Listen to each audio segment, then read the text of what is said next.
Hi, Alan here, AF Golf Store in our Cambridge studio early this morning. We're going to have a look at the new Mizuno iron range, starting with the MP225.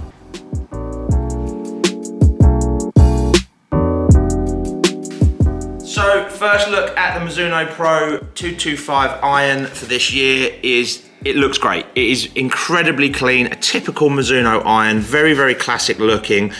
Personally, not a big fan of the writing at the bottom. I'm a little bit old school, so I'd rather see something a little bit more traditional Mizuno, but that's just me. It's a hot metal blade, so it is one of their hottest irons ever. They talk about the chromoly face producing some real high ball speed. So we're going to put it to the test in a minute. I'm going to put my shaft in it, which is a 6.5 rifle, and we're going to see what we can get out of this thing.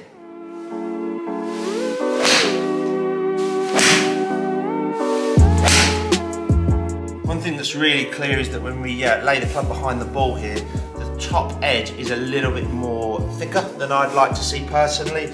I like to see a thin top edge on my irons, but I think if you're a player that's looking for a little bit of forgiveness as well as some high ball speeds, this thing looks fantastic behind the ball. So it's definitely one of those irons where when you strike the ball on the club face, you get an incredibly soft, buttery type feel.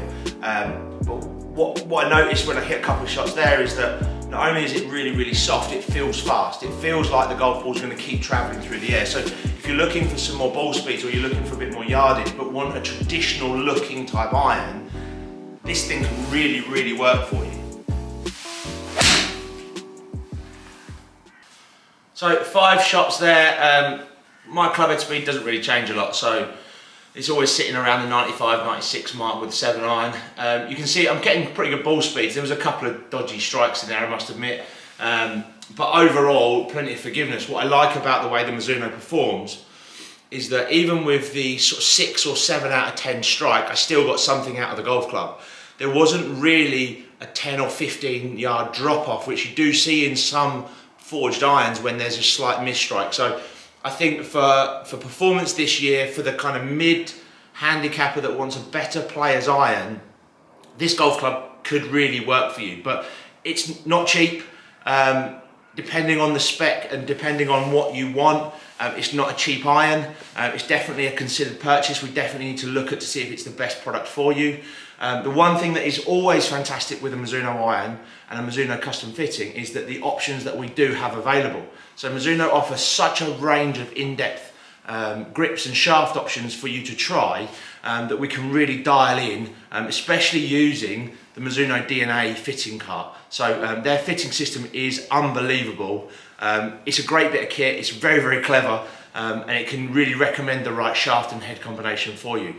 I think what you're going to see with this iron is a lot of low handicap players use the longer irons. I think with the additional weighting in the bottom to help you get that slightly high ball flight, I think the 4s and the 5 irons may be put in the bag as a blended set for the lower handicap golfer. So it's definitely worth thinking about. If you're thinking about a new set of irons this year, it's definitely worth a look. Mizuno typically have always done a fantastic job with their pro irons, and this hot metal version is definitely one to have a go.